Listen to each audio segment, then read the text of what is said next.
Mambo aripo pamsiwo, iye wafa pamchinjiko, asiano uya zvino, kutora wakewo. Pamsiwo,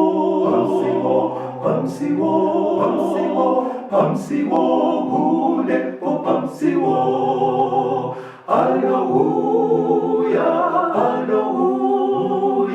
une ari pamsiwo. Živone so Zvegumuja, žino žirko itika, to ona neko kasika,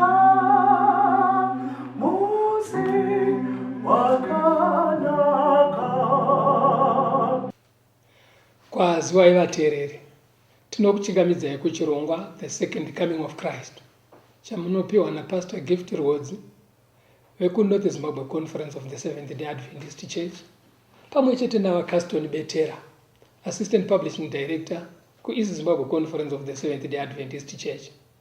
Mustudio nhasi tina Sister Shailet Chakabveyo vari kutiisira into sign language. Vabetera kwazisai vateereri. Vateereri tinokuchingamidzai. Tinoda kutenda hurukuro yatiinayo nhasi ine musoro wenyaya unoti zvegumi nezvipo. Zvegumi nezvipo. Regai tibva tangopinda muhurukuro yedu tiverengerei muranda waMwari Exodus chapter 20 verse ya 11. Exodus 20 verse 11. Nokuti namazuva matanhatu Jehovha wakaita denga nepasi negungwa nezvese zviri mukati mazvo, akazorora nezuva rechinomwe. Naizvozvo Jehovha wakaropafadza zuva reSabata akariita dzvene. Panapa ndimai iri kuburitsa pachena kuti Mwari asika denga nenyika, akaisa zvinhu mukati menyika, mhuka dzinokambaira, shiri dzinobhururuka, miti, maruva, matombo nezvese zvaakashongedza nyika nazvo achibva azosika munhu. Zvese izvozvo zvakasikwa naMwari. But pane mubvunzo macho unoti akazvisika kuti zvigove zvani? Ndo mubvunzo watoda kuti Bhaibheri ritipindure kuna Mapisarema 24 verse ya 1. Mapisarema 24 verse ya 1. Nyika ndeyaJehovha nekuzara kwayo, nyika yose nevageremo. Right. Mapisarema ari kuti nyika nekuzara kwayo ndeyaJehovha. Kana zvichinzi nekuzara kwayo Betera, zvikureva kuti nezvese zvakazara mukati menyika, zvadomwa kuna Exodus zviya, zviri kudenga, zviri panyika, nezviri mumakungwa. Zviri mumakungwa, zviri munzizi, zviri mumakomo, zvese zviri mumasango ndezvake. Including vanhu tiri vake. Right. Ndo zviri kuburitswa neBhaibheri. Regera pfungwa yeunzwe ichitsigirwa pana Mapisarema 50 pavhesi ya 10. Psalms 50 verse 10. Nokuti mhuka dzose dziri kudondo ndedzangu, nemombe pamakoma ane chiuru chamazana. Mwari ndiye akasika zvinhu zvese. Saka anoti mhuka dzamunoona musango idzi ndini ndakadzisika ndedzangu. But ownership yaMwari haigumire kusango. Alright. Ari kuuya chero nepapurazi pemunhu. Munhu paanenge achiti mombe dzangu idzo, Mwari ari kuti iwewe munhu wacho kaiwe sapurazi uri wangu. Right. Nemombe dzako futi ndedzangu. But Mwari paari kunyora zvinhu izvi pastor, kungonyoroka because hakuna angamboramba ka. Mastatement ari kungotaurwa because hakuna angarambe kuti tiri vaMwari. Pana angabva anyatsomira here achiita kunge ari kuita nharo kuti Mwari hazvisi zvenyu, kutsimbidzira uku kuda kuti kudii. Right. Pakutaura unoreva bushe Betera kuti hapana angarambe pakutaura. Right. Asi pakunoita uchaona chidzidzo chedu pachiri kurudunuka pakuzonorarama unotoona kuti kune mumwe anoita sekunge ari kutarira Mwari migani kuti imi munogumira apa. Because pana nchifunga ka ndikuedza kufunga baba vari pamba vongotanga vachiti muri vangu vaneni muri vangu zvinhu zvese zviri pano zvambonyanyeita sei ndopapandinobvisa kuti ukaona pamushaka munhu azotaura kuti ndini baba wepane inini zvinotozivikanwa zvekuti vanhu kana vaitosvika vatoziva kuti ava ndo baba. Ukaona munhu akudzokorora statement iyo zvinova kuti pane background iripo, pane zvaiitika zvinoita sekuti zvaakukurudzira kuti vanhu varangaridzwe. imbofamba imepi zvichajeka pari kungondishamisa kuti sei mwana akutaura zveobvious. Alright, mira udzwe futi kuna Hagai kuti chake imhuka dzemusango here chete nemombe. Hagai 2 verse 8. Hagai 2 verse ya 8. Sivheri ndeyangu nendarama ndeyangu, ndizvo zvinotaura Jehovha wehondo. Right. Saka unonzwa munhu achiti ndine claim yangu kushamba. Alright. Ndine claim yangu kukwekwe. Mwari ari claim paya panocherwa kuti ye gold Mwari ari kuti iyoyo ndeyangu. Mwari anotoziva netsinga dzaro zvichiri muvhu sati zvambocherwa. Saka Mwari ari kuti zvese izvozvo ndezvangu. Huridzi hwake huri kubvepi? Huri kubva pakuti ndiye akazvisika. Achibva asika chiro nemunhu wacho anotora nematitle deeds ekunzi ndiye surplus, ndiye muridzi wemombe idzi. Anoti ndini muridzi wemunhu nezvinhu zvacho zvaari kuti ndezvangu. Still mufundisi ndiri kunzwa pari kujeka zvambonyanyeita sei? Alright. Kuti munhu aramba pano nyaya zviri kumbonyanyeita sei kuti asvika kuti nyika nevasose varimo ndevangu, obva ti nemombe dzese nemhuka ndezvangu. Ezvino akutaura kuti zvicherwa zvese zvanyanyodii. Chinzwa manje kuti mubvunzo wakoka unotisebenza kumubvunzo kuti saka munhu anokwana papi manje apa. Alright. Kana Mwari ati izvo ndezvangu izvo ndezvangu ende wodzokorora kuzvitaura zvinhu zviri obvious. Genesis 1.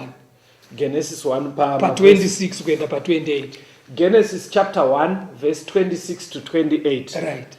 Mwari akati, ngatiite munhu nomufananidzo wedu akafanana nesu, ngaave nesimba pamusoro pehove dzegungwa napamusoro peshiri dzedenga nepamusoro pezvipfuyo nepamusoro penyika yose nepamusoro pezvipenyu zvose zvinokambaira panyika. Mwari akasika munhu nomufananidzo wake, akamusika nomufananidzo waMwari, akavasika murume nomukadzi. Mwari akaropafadza. Mwari akati kwavari, berekai muwande muzadze nyika, mubate ushe pairi, muve nesimba pamusoro pehove dzegungwa nepamusoro peshiri dzedenga nepamusoro pezvipenyu zvose zvinokambaira panyika. Right.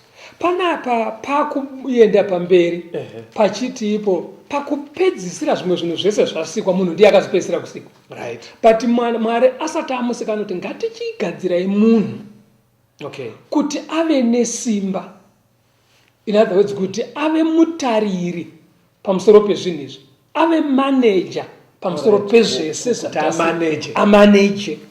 Handiti wapaona? Saka munhu akazosikwa pekupedzisira chaari kusikirwa kuti ave manager. Alright. Saka munhu ndiye akapiwa umanager kunzi asupervise zvinhu zviripo pamusoro penyika, asi zviri zvani? Zvamwari. Alright. Apakajeka. Apo pakajeka kapa. Genesis 2 verse ya 8 na 9. Genesis chapter 2 verse 8 na 9. Jehovha Mwari akasima munda muEden, kumabvazuva akaisapo munhu waakanga avumba. Jehovha Mwari akameresa pasi miti yose inofadza meso neyakanaka kudya, uye muti woupenyu pakati pomunda nomuti wokuziva zvakanaka nezvakaipa. Right. Saka zvinhu zvese izvi zvasikwa munhu wochizosikwa ndobva atorwa. Dai waenda pavhesi ya9 yacho yabva yati munhu uya akatorwa ndokunoiswa mugadheni reEden.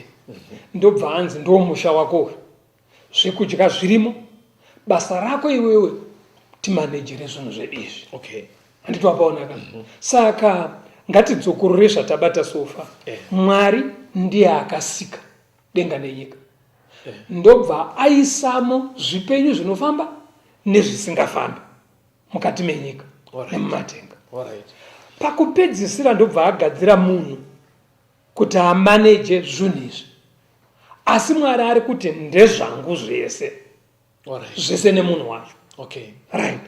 Pana Genesis 2 ipapo pavhesi ya 15 kuenda pa 17 iverenga unzwe. Genesis 2 verse 15 to 17.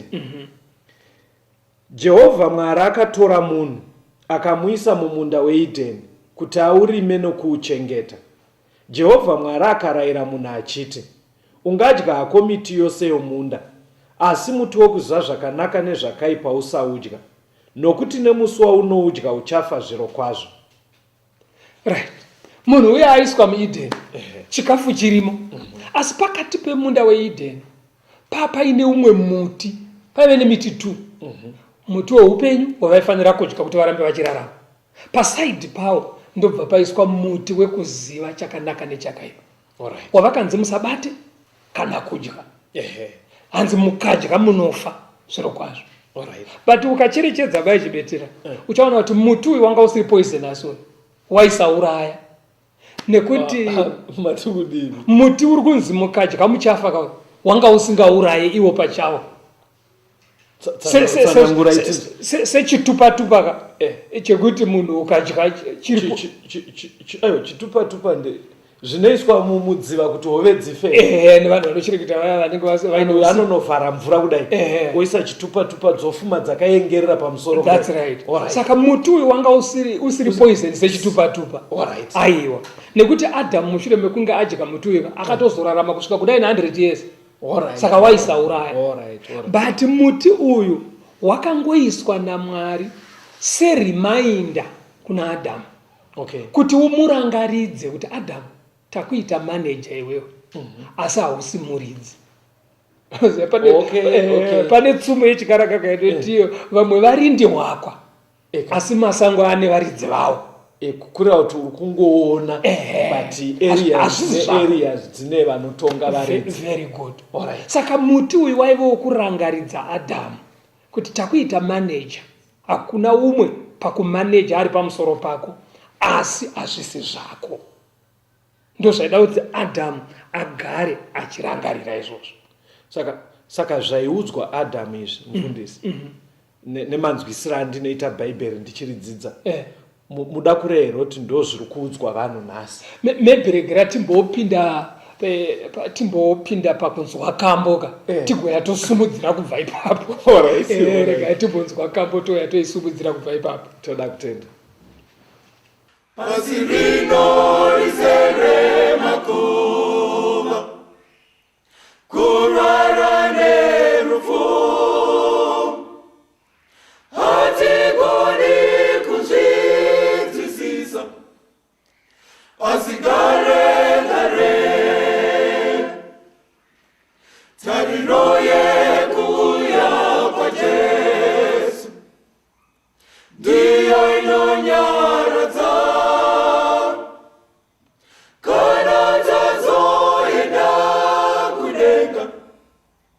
Tichazvinzwisisa Jesu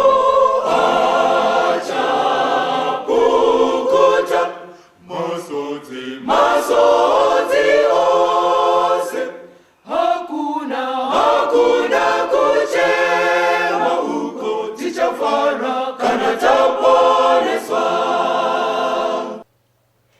Tinomuchingamidzai zvakare vateereri. Tiri kuenderera mberi nehurukuro yedu Zvegumi Nezvipo. Taona kuti muchikamu chekutanga pakasikwa Adhamu akanzi naMwari ndiwe manager pamusoro pezvinhu izvi. Asi zvinhu zvacho zvaiswa panyika panapa zvinokambaira, zvinobhururuka, zviri mumvura nezvimwe zvisingafambe zviri panyika nezviri pasi penyika, Adhamu achibva anzi ndiwe manager. Saka Adhamu akasikwa zvatopo. Saka Mwari akati kuna Adhamu ndezvangu, hazvinetse kunzwisisa. But pane mubvunzo wabvunzwa naBetera pachikamu chekutanga kuti hako chero nesuwo here, because isu hatisi kumuka zvapoka zvakaungana. Ayo kutomhanya ndozvandaida kutotaura kuti uya yakangona miti yatokura, but izvo tiri kudyara tega mumango edu. Ndiri kutanga ndega kambani yangu, ndototanga kunohodha huku dzangu dzotowanda. Ndopanaida kuti mundijekesere kuti pajeke ipapo. Mubvunzo wakanaka vateereri wekuti ndiwe washanda zvino, ndiwe warima munda wacho, uchirima nemhuri yako, ndiwe uri kubhadhara vashandi. Mwari anoti ndezvake pakuita sei. Deuteronomy 8 toda kuverenga vhesi ya 12 na13 tigoverenga 17 na18. Asi muri kudzimba yenyu tapedza chirongwa chinechi mugona kuverenga kubva pavhesi ya12 kana kubva pavhesi ya11 kunosvika kuna 18. Tichangoverenga mavhesi 4 iwayaya. Pane pfungwa yatoda kunonga maari. Deuteronomy chapter 8 verse ya 12. Kuti kana wadya ukaguta, ukavaka dzimba dzakanaka ukagara madziri, nemombe dzako nemakwai ako akawanda, nesivheri yako nendarama yako ikawanda, nezvese zvauinazvo zvikawanda. Verse 17. Kuti urege kuzoti mumwoyo mako, simba rangu nekugona kweruoko rwangu ndizvo zvakandiwanisa pfumai.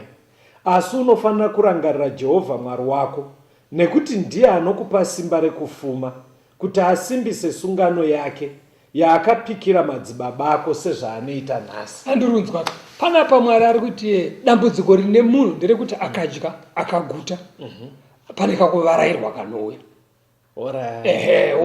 Wobva wati wewe isimba rangu, ndini ndakagona uchenjeri hwangu hwakaita kuti ndive nezvizvi, ndini ndakarima, ndini ndakadyara sezvaunga uchitaura zviya. Mwari ari kuda kuti chero nesuwo tirangarire chonechi. Number 1, tigere panyika yake yaakasika. Number 2, zvatiri kuunganidza zvacho ndezvake. Chero kana ndiri kuchera gold, ndiye akarisika, ndiye akarifushira ipapo. Ndinozviona. Kana uine purazi, ndiye akasika, purazi rako rigere pakasikwa naMwari. Number 3, Mwari ari kuti iye simba rinoita kuti umuke, kuti ndichambomukira kuBeitbridge, mangwana ndiri kuenda kuVic Falls, mangwana ndiri kuenda kuBeira. Simba iroro unopiwa naMwari. Saka mfundisi, muri kuti here kuvateereri vedu ari kuona vari uko, even vasingaende kumachechi vatombomira kubuda mudzimba kuenda kwavari kuenda, because matsanangura anoita nyaya iyi inenge isinei nekuti anoenda kuchechi kana asingaendi. Ameno kana ndiri kudziwa zvakanaka. Uri correct ipapo. Haisi nyaya yevanoenda kuchechi bedzi. Because chero vasingaende kuchechi vacho anomukira kunoona vashandi kumunda. Kuti atomuka kune umwe atadza kumuka kuseni. Kune umwe atotadza kumuka. Saka kuti amuke aende kwaanoenda ndiMwari amugonesa. Ende ukanzwa even aine mota yake here iri mukapoti. Iwe hausati wambodere uchifamba muroad uona mota yakakwira pamusoro pematombo kuside kweroad. Mota nyowani chaiyo yanga ine zvese yakatobva kuservice. Dziri kurova miti wani. Saka ukaona uchisumuka uchinosvika kwaMutarika, ndiMwari abvumira, ndiye akugonesa. Ndozvinongotaurwa naMwari. Ende kune vamwe vanhu vawaipindana, hakuna here vamwe vanhu vawaipindana uchikorewo vaigona muri mugrade 7 asi vasina kuzoenda kuform 1. Tinotoona wakawanda. Anditozvona. Saka iwe kuzonosvika form 4 kunosvika form 6 hakusi kuti wakagona straight. Mwari ari kuti ndini ndinokugonesa zvese izvozvo. Mukadaro kunesu vateereri kune vakawanda pakati pedu anoona kunge ndo vari kumhanya-mhanya. Ndiri kuteerera zvitaura mufundisi wamwe vanobva vati kuhasla. Ameno zvamunenge muchiita. Pfungwa iri kubuda mubhaibheri ndeyekuti whether unoenda kuchechi hauende, kutombogona kudaro isimba raMwari. That's right. Ndo zviri kudiwa naMwari izvozvo kuti tigare tichirangarira. Saka Adamu akaudzwa kuti iwewe uri manager chete, ndini muridzi. Asi kuti arangaridzwe kuti Mwari ndiye muridzi, aifanira kuti kana akunosvika pamuti wokuziva uya chero akaona mafurutsa acho achiyewedza akatsvukirira, kuti pane temptation yekuti abate kuti ndakanzi naMwari ndisabate, ndine pandinogumira. Kuacknowledge kuti zvishwa kune varidzi vandipa mutemo wekuti zvino muti uya wakavhumurwa naAdamu hausisiko manje. Saka isusu tinorangaridzwa nei muti hapasisina? Pane nidhe kuti rangaridza remufundisi, because even uchifamba kwese kune angarambe kuti takabva kuna Mwari. Kana Adamu anga asina kumbotadza aididha kurangaridzwa, kwauzoti isusu takaberekwa tichitadza. Because even kwamuri vateereri kune ranga aite dambudziko nekuziva kuti takabva kuna Mwari. Ndopfungwa yandiri kuedza kutaura nayo. Chimira uone kureda nyaya yacho ukozondibvunza mubvunzo wako iwoyo. Mwari anorangaridza sei vanhu nhasi kuti havazi varidzi. Leviticus 27 verse ya 30 na 32. Leviticus 27 verse ya 30. Zvegumi zvose zvenyika, kana zviri zvembeu dzenyika, kana michero yemiti ndezvaJehovha. Zvitsvene kuna Jehovha. Verse 32. Zvegumi zvose zvemombe kana zvezvipfuyo zvidiki zvose zvinopfuura nepazasi petsvimbo chegumi chinofanira kuva chitsvene kuna Jehovha. Zviri kutsanangurwa panapa ndezvekuti mukushanda nekumhanya-mhanya kwatinenge tichiita kuya tinogona kuunganidza. Right. Zvanzi chero waunganidza zviri zvembeu. Okay. Unoverenga pambeu dzacho dzawaunganidza. Wakohwa zvakawanda sei. Right. Anzi paunenge uchiverenga isa muzviyero zvinoverengeka. Anogona kuva mabhagidhi, anogona kuva madhishi, anogona kuva matani kana masagi. Isa muzvikamu zvinoverengeka. Kana wakuverenga manje woti ukaverenga kuti 1 2 3 4 5 6 7 8 9 woti ndo zvako. Chechi 10 isa pasaidi hanzi naMwari ndechangu. Kuti nekuti akanosakura kumunda ayo. Ndiye akakupa munda wacho uri panyika yakasika. Ndiye akakupa simba nenjere zvekuronga nekuti zvinizvozvo zvibude. Ndiye akanaisa mvura. Chero uchidiridza ndiye anoita kuti mbeu dzako dzimere. Unogona kuti wadiridza yorambira mumuvhu. Saka Mwari anoda kuti urangarire kuti ndiMwari ari kundigonesa, ari kuti chechi 10 nechaMwari. Otiwo kuzvipfuyo kana mombe dzabereka nembudzi nemakwai. Kwaiuya muranda waMwari aimbira padanga akasumudza tsvimbo. Dzichibuda 1 1 2 3 4 5 6 7 8 9 yechi 10 yangu yobva yanzi ngwe netsvimbo ndiyaMwari. Yabuda iyo Mwari ndiye aisarudza ega. Ayo pasere. Inini ndanda panzwisisa because inyaya inotaurika handiti kuti zvegumi tikura 110. That's right. Chechi 10 pane zvi10. Pane 10. But matsanangura amakuita manje kuti pakukaunda kwacho ko zvikabva zvaenda pabhuru remusha kana iri kukamwa. Mwari ndiye aisarudza. Ende kana uchiverenga Elso yakunotonzi iko chanongedzerwa netsvimbo haikona kuchichinja iwewe nekuchida. Because iwe unogona kuti Mwari asarudza bhuruka iwe uti ndorida robatwa neshumba. Tiri kungoda kuti uone kuti anochengeta kuti zvisadyiwe kusango ikoko. Kutoti zvive zvazviri ndiMwari. Ende Mwari arikuda bedzi kuti iwewe haasi kuitira utsinye ba uchaona kunoenda nyaya yacho kumberi. Haasi kuitira utsinye kuti abva anotora bhuru remusha kuti wobva waruza.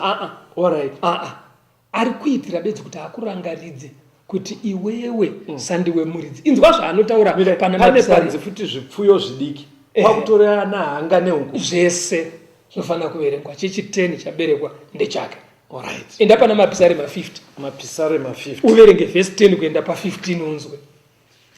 Ngandisvike ipapo verse ya 10. Right.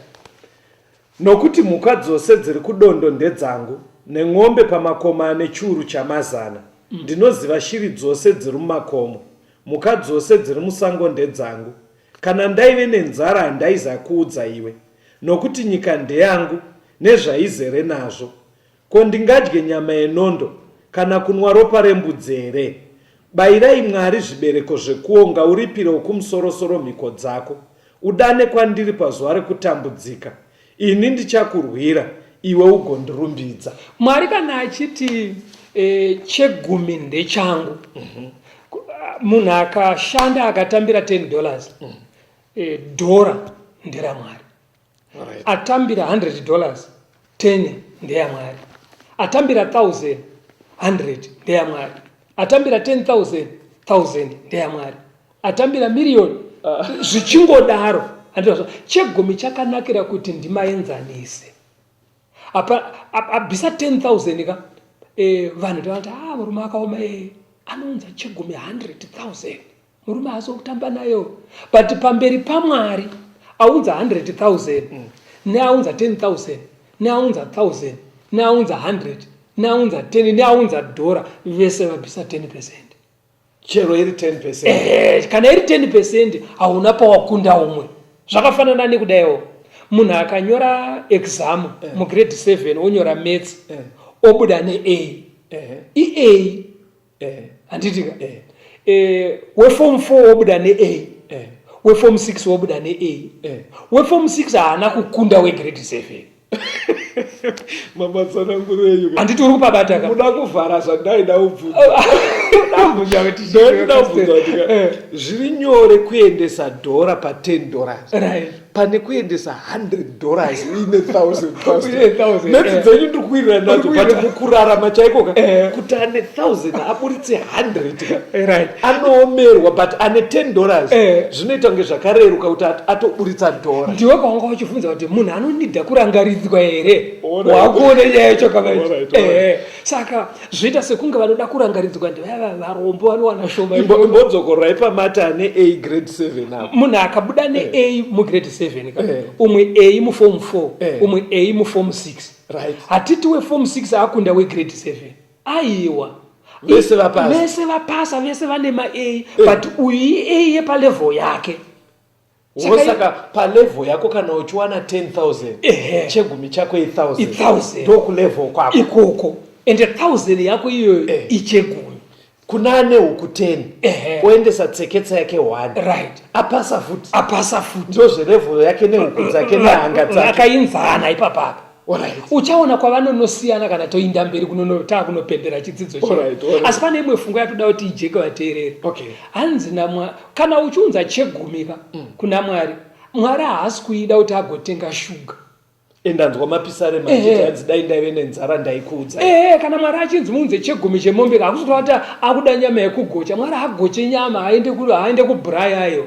Mwari ari kungoda kubatsira iwewe kukurangaridza kuti hausimuridzi. Ende unoziva kana Mwari achiti ndezvangu achiverenga nemombe dziri mudanga mako ari kurevesa zvimwe zvinhu zvisinganzwika ari kuenda vateereri unoziva kuti chiibetera. Handiti muridzi wezvinhu ndiye anogova. Dai wanga uine mombe pamwe ndaikuvhunza mubvunzo kumusha but toti munhu ane mombe dzake 1,000 makuseni womuka aine mombe 1,000 na10 obva atsikwa netractor ofa kuma 12 ndedzani mombe idzi. Aiwa ipa imwe example isina tiri kutaura kuti vanhu pavanenge vakumhanya wozonzi wakudedza saka mangwana tichasumuka takuenda nemufu wedu kwachivi kuti tindomuradzika ende kana vapedza kumuradzika kweya saka isusu hatite manyaradzo mangwana tichabva taparadza nhumbi dzemufu. Mombe dzako dziya dzawanga uinadzo 1,000 dziya hadzisi iwapo iwo watofutsirwa. Saka Mwari ndiye anoditemena ndo zvinorehwa naSolomoni kakuda muparidzi kuti mangwana zvinotofuma zvazvo umwe asina kumbozvishandira. Saka Mwari kana achiti ndini muridzi anogona kugova zvauinazvo nhasi iwo ukafa iwo hati kuviga nemasuta ako 4-5 achirege kubva madaro instudio.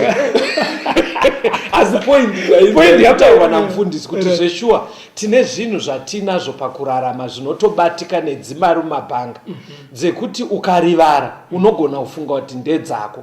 Saka pfungwa iri kubuda muchidzidzo chedu ndeyekuti bhaibheri ridaisa pachena kuti Mwari ari kuita unga ari kungotitendera kumbozvimaneja but kuti tisarivare panyaya anopota achiti chegumi chega chi1 mune zvi10 chinofana kupota chichiuiswa kwaari nekuti ndiye muridzi.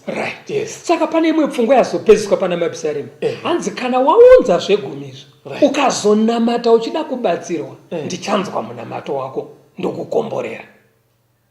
Saka kubvisa chegumika uri kutaura kuti Mwari ndimi Mwari muupenyu hwangu ndimi munoblesa ende ukadyawo chegumi ya making a statement uri kuti no kana zvaakuda kukomborera ini ndogona kuzviblesa ndega. I don't need Mwari muupenyu hwangu. Uri kubvisa cheya yaMwari mumba mako nemuupenyu hwako woikanda kunze kwemusha because ukadya chegumi uri kuti ndini ndaMwari pamusha panapa.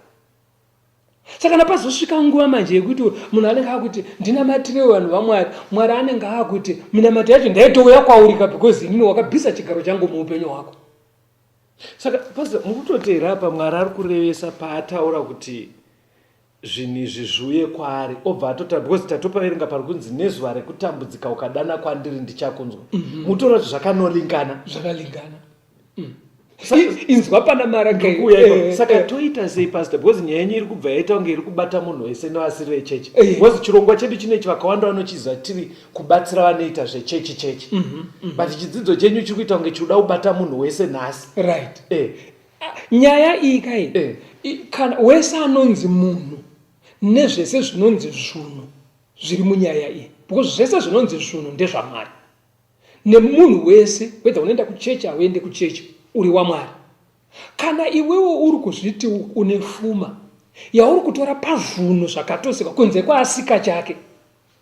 Alright. But zvese zvaka saka inyaya yevanhu vese. Inzwa pana Malachi 3. Malachi chapter 3 verse ya 10 na 11. Verse ya 10 na 11. Uyai nezvegumi zvose muimba yokuvigira kuti zvekudya zvivepo mumba mangu. Mundidze naizvozvo zvino ndizvo zvinotaura Jehovha wehondo.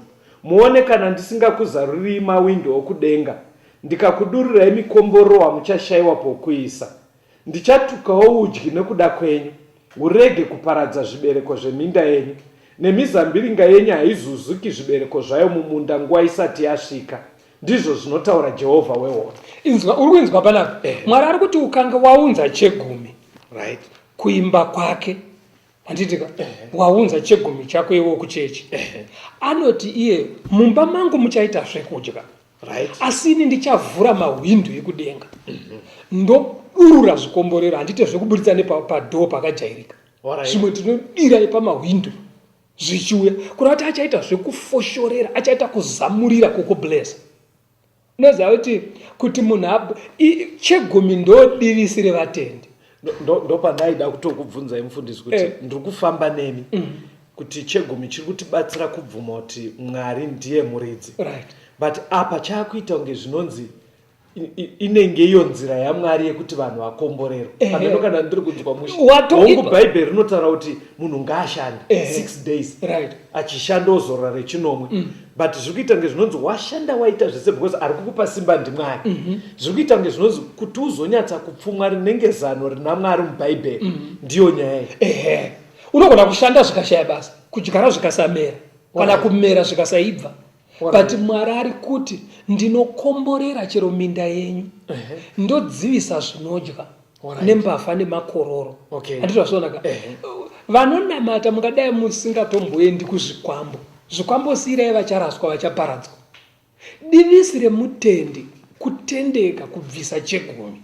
Ukanga wabvisa chegumi Mwari ari kuti ndichakomborera, ndichakudururira zvamuchashaya pekurongedzera. But chamuri kuchindakudza mufundisi muda kuti sika nevanhu muri muno mustudio.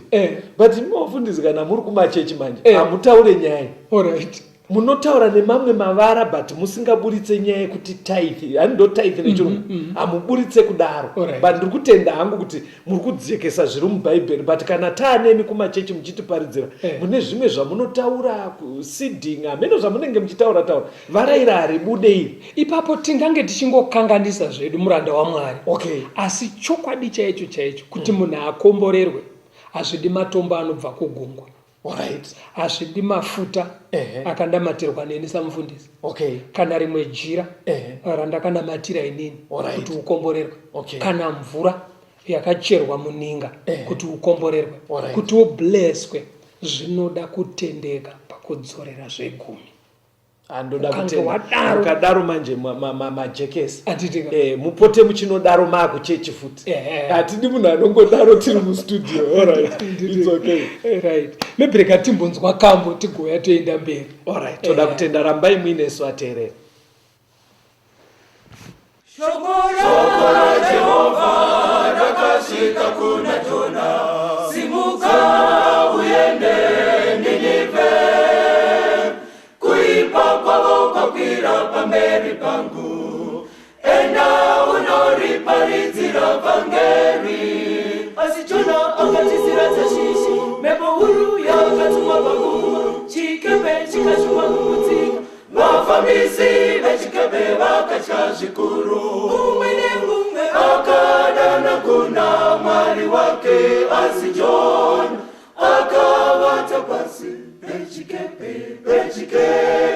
Noiwe muvati waita seiko, dana kuna Mwari wako, zvimwewo ungatirangarire. Muvati waita seiko, dana kuna Mwari wako, zvimwewo ungatirangarire.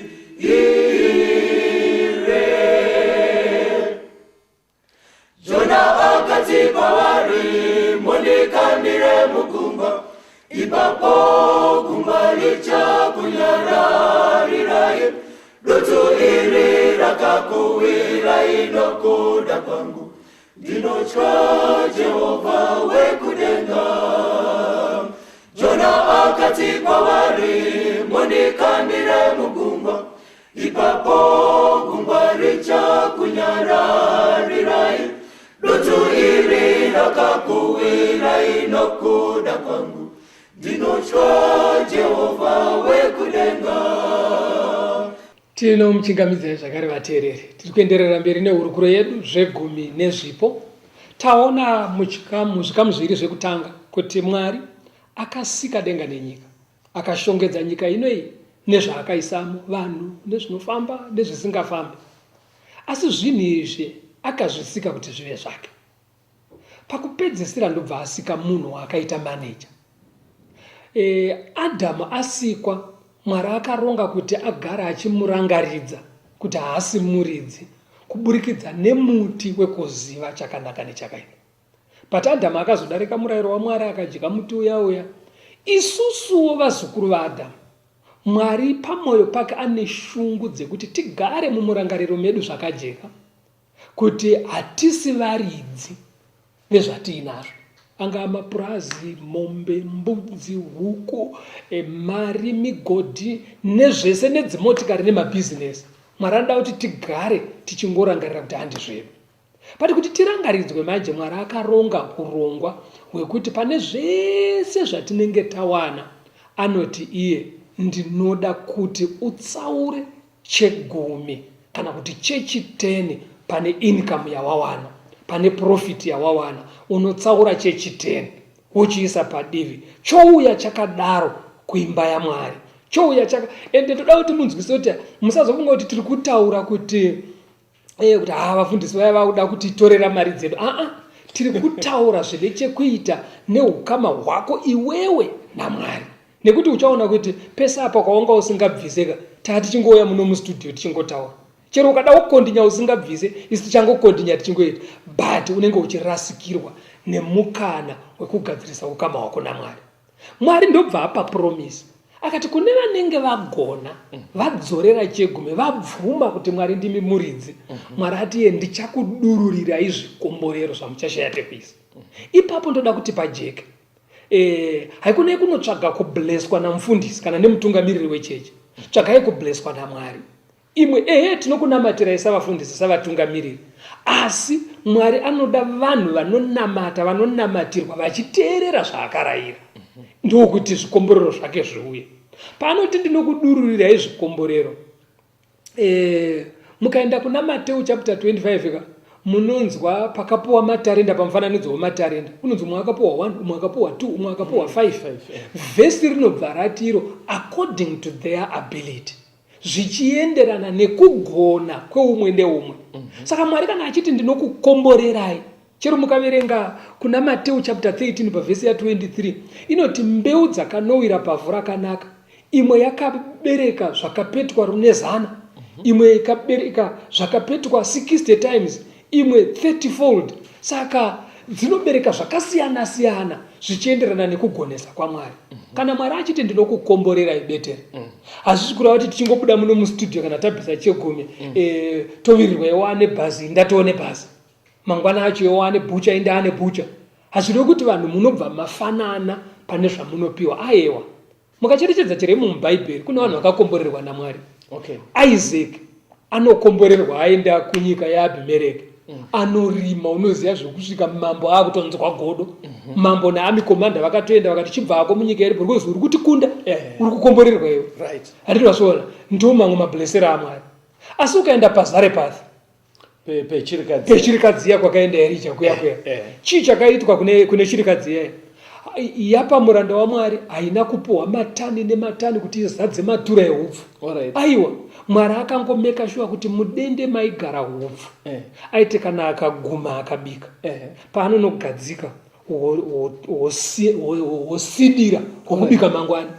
Chinhu chemafuta zvaingosindina sekunge mvura iri kubuda pachisipiti, obika futi mangwana. Zvichikodaro 3.5 years vachidya vachiguta.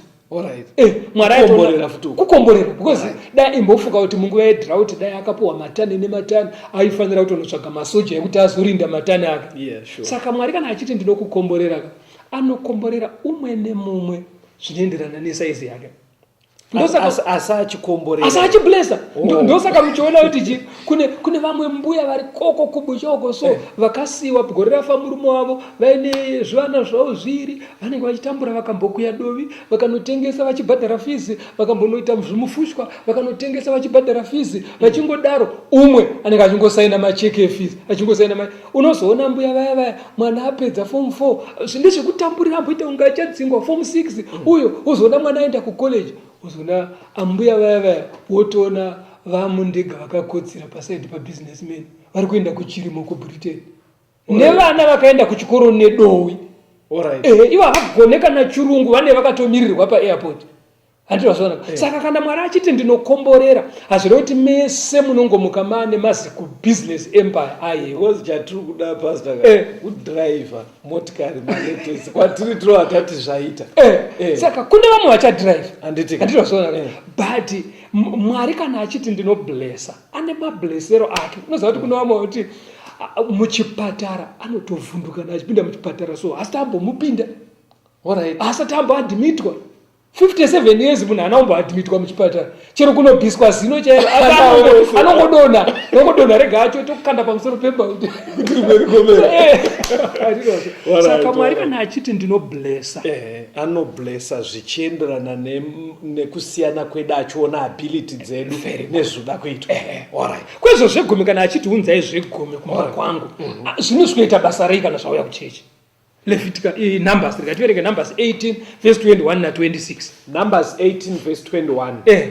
Tarira vana vaLevhi ndakavapa zvegumi zvose zvevana vaIsraeri ive nhaka yavo uye mubayiro webasa ravanobata iro basa repatende rokusongana.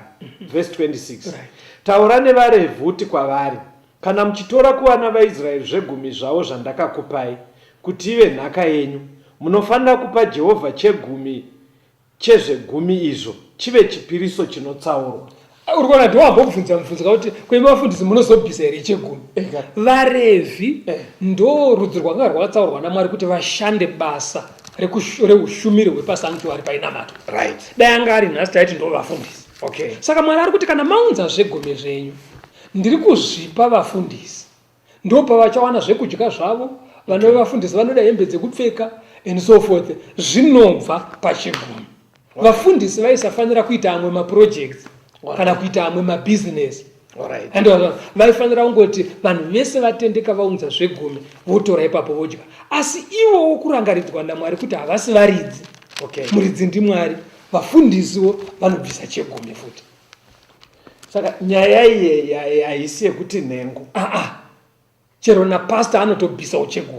Kura kuti Mwari ari kutotyira here kuti vafundisi mungatokanganwa futi Mwari wake. Mufundisi munhuzve mufundisi munhu anofanira chegumi Mwari ada kuti chirambe chichitirangaridza kuti zviri kubva kwaari. That's right. Saka kuvafundisi kune need futi yekudaro. That's right. Exactly.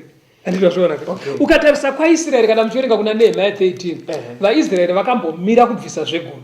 Vamira kubvisa zvegumi kutemberi kwaMwari ndobva kwashayikwa zvekudya. Vafundisi vakaenda kunorima. Vakaenda kunoita maprojects avo mukazoverenga henyu vateereri kubva pavhesi 10 kunosvika pa12 vafundisi vakasiya basa ravo ravaifanira kuita kwakutanga kunodzingirira maprojects. Pakatozoti Nehemiah auya ndiye akaitirana nharo nevatungamiri vekwaIsraeri akati makakanganisa imimi unzai zvegumi kuno. Vafundisi ndobva vatanga kudzoka pabasa pavo.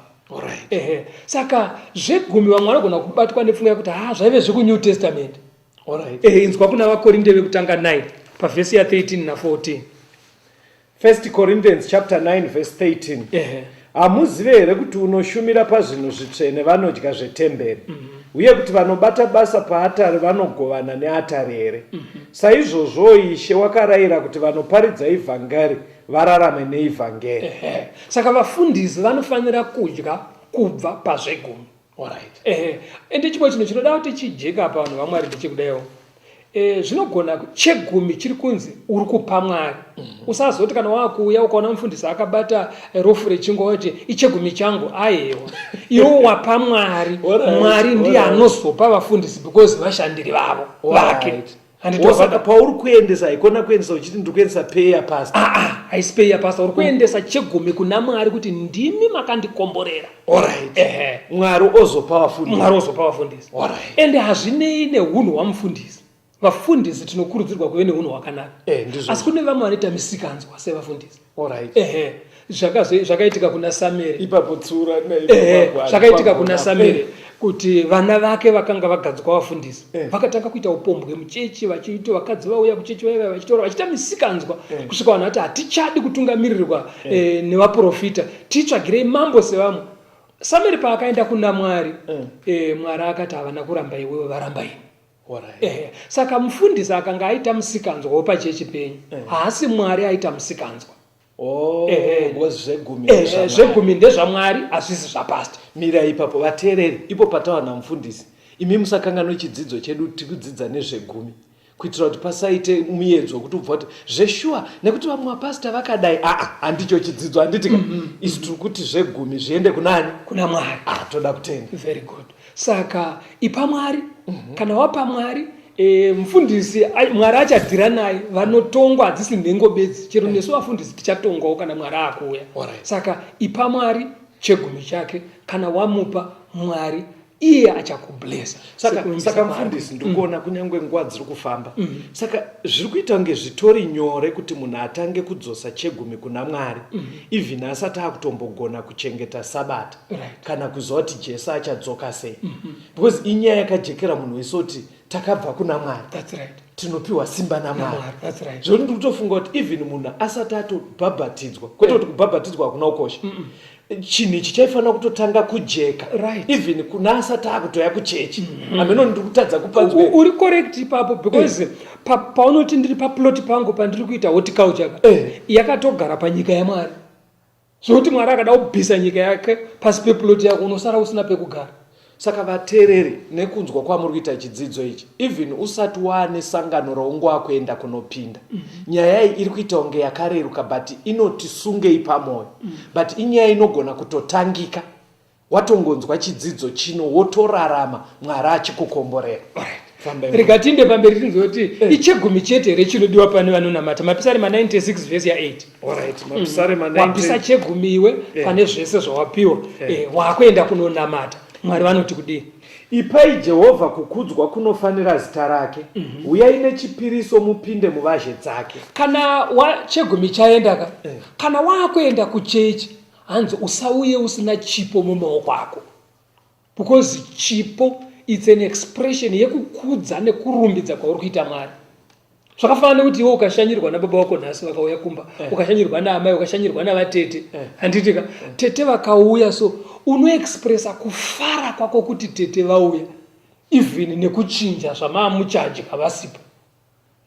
Sorry, mirai muenzaniso. Tataura zvegumi. Imwe mari iri kudiwa, sorry ndakuti mari. Imwe futi iri kunzi uye nayo here. Chegumi chaenda hachizi chako. Chegumi ndechamwari. Saka pari kunzi kana pane zvako manje 9 zviya zvasara zviya 9. Ipapo ndo pauchati inini Mwari hanguka vanondigonera ini. Wakuratidza kurumbidza Mwari nekufara nekuda kwezvavari kukuitira. Handiti wazviona? Wakutora pane zvawasara nazvo. Wopa chipo. Now ende pakupa chipo ichi kana muchiverenga kuna Vakorinte zvinonzi ipai nemwoyo yakasungunuka. Hakuna kuita zvokumanikidzirwa. Mwari pane kumanikidzirwa, pane mufaro. Nemufaro ndozvaanoda. Unoziva pakapa chivakwa sanctuary murenje kuna Exodus 35 mukazonoverenga vateereri. Kuna Exodus 35 mukaverenga, Moses anoti uyai mumwe nemumwe sekufara kwemwoyo yenyu. Vanhu vakaunza sirivha, vakaunza ndarama, vamwe vachiunza machira, vamwe vachiunza matehwe akagadzirwa zvakanaka, vamwe vakauya nemaskills avo, umhizha hwaive mavari vakaushandisa pakuvaka sanctuary. Saka kana zvichinzi uyai nezvipo kuna Mwari, inogona kuva mari, inogona kuva pazvinhu zvinobatika, inogona kuva pambeu, inogona kuva pamombe, whatever chaunoti ndafara nezvandiri kuitirwa naMwari. Handiti wazviona? Chegumi chakatotemwa, chipo manje hautemerwe. Unogona kupa chiri below 10%, unogona kupa chakadarika 10%, kafariro kafariro kako. Zvakafanana nababa vaunganirwa nemhuri yavo vanomumukira padanga vobva vati maita zvakanaka mauya pazururu rineri, vobva vati torai dhonza iro muuraye paite usavi. Baba ivavo havati parinenge richichekwa soti apa ndarasikirwa nedhonza apa. Vari kuita nemufaro exactly. Okay. Andikaona saka chinodiwa naMwari kuti pane zvawasara nazvo upe wakasununguka unomupa sei. Makaona tiri kupiwa muenzaniso pakuvakwa kwesanctuary. Vanhu vakaunza zvipo, mari ikashandiswa kutenga zvaida kutengwa, machira akashandiswa kudhekoreta musanctuary nezvimwe zvakasiyana siyana. Saka pachechi penyu pamunopindira inogona kunge iri kuvakwa. Panoda kutengwa semende, panoda kubhadharwa mabhiridha. Kana kuti utori bhiridha wacho, unogona kuya neskiri yako neunyanzvi hwako, wototi inini contribution yangu pakuvakwa kweimba yaMwari ndichavaka. Kana mangounganidza zvinhu, uri kutopa chipo kuna Mwari cheskill yako. Saka zvipo zvakasiyana siyana, ende dzimwe dzakapera kuvakwa. Matauriro amuri kuita hapana kana mari iri kuzosara yekukandiro murombo kana vanotambudzika maitiro ese mapedza mari yese pasi. Right, chimira unzwe Deuteronomy 15 pa 10 na 11. But Deuteronomy 15 vhesi ya 10 na 11. Unofanira kumupa zvakanaka, mwoyo wako haufaniri kuva neshungu kana uchimupa, nekuti nekuda kwechinhu ichi Jehovha Mwari wako uchakuropafadza pamabasa ako ose napazvose zvaunobata nemaoko ako, nokuti varombo havangatongopere panyika. Naizvozvo ndinokurayira ndichiti utambanudzire ruoko rwako zvakanaka kuhama yako, kuna iye unoshayiwa nekuvarombo vako vari panyika yako. Saka wapedza kuendesa chegumi, handitika wabatsira pakuvakwa kwechechi, kana kuti pari kubhadharwa mabills emagetsi emvura kuchechi, wabatsirawo nekudhekoretwa, pari kudiwa PA system kuti vanhu vanatsonzwa muchechi, wabatsira pane zvese izvi. Mwari anoti uri kumaraini kwenyu kwaunogara pane murombo ari panext newe, pakati pehama dzenyu dzeropa iwe ukastori, pane murombo aripo. Haikona kuti takambovaitira project iyi havana musoro, chero mavapa capital mese mukapuhwa capital 300 huku, pane umwe anopedza gore twangofa twese. But mazuva ano katinobva tati don't give someone a fish, teach him how to fish. Kune mwe kuti chero ukamudzidzisa kufisha kwacho anongonodzoka chero matemba chaiwo avapere varombo. Saka unofanira kuvapa futi. Kana uchivapa, Mwari anoti iye munhu anopa murombo ari kundikweretesa ini. Ndozinotaura zvirevo. Uri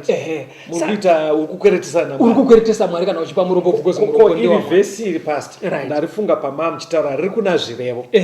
Chapter 11 verse 24. Riri kuti mumwe uriko unoparadzira achiwedzerwa, uye uriko unonyima zvaakafanira kupa asi zvinongomushayisa.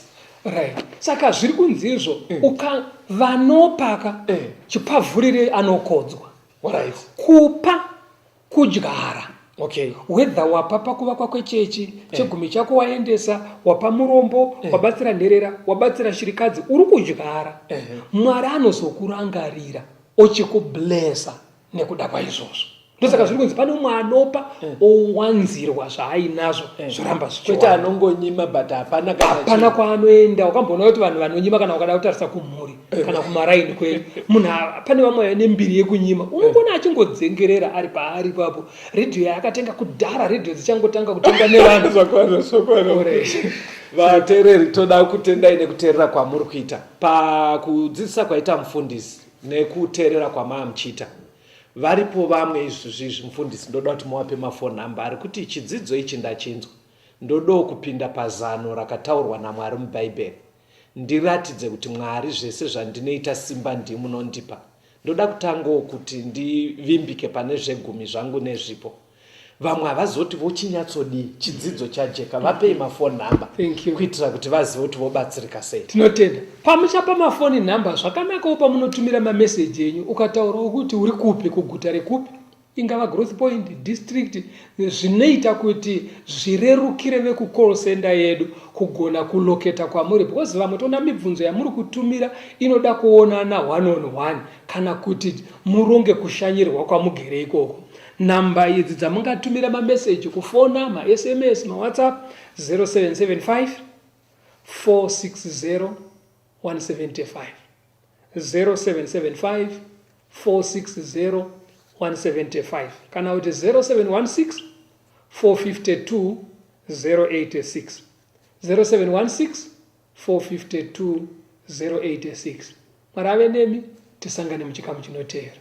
Tenzende tungamirwe mukati mezviedzo mananda andibata ndimwino nombo ndiwigende ndimwimu tungamirwe tenzende tungamirwe semana onyaradzwa